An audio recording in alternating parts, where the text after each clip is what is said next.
question asks us to draw a transition state for this particular acid-base reaction, indicating the degree to which the bond is formed and or broken. Looking at this acid-base reaction, we have an alcohol on both the acid and the conjugate acid.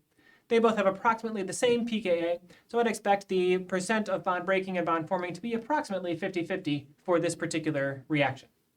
I'll go ahead and draw the transition state then. We'll start with the base, and it will be halfway forming a bond with the hydrogen on the acid. That bond will be about halfway formed, about halfway broken. And that oxygen will be attached to the acid for this particular starting material. The oxygen in the isopropoxide started with a negative charge. In the transition state, that negative charge will be partially alleviated. It'll be partial negative charge. The oxygen started out in the acid as a neutral oxygen. As it loses its hydrogen, it will start to gain a negative charge. So it will also have a partial negative charge on its oxygen.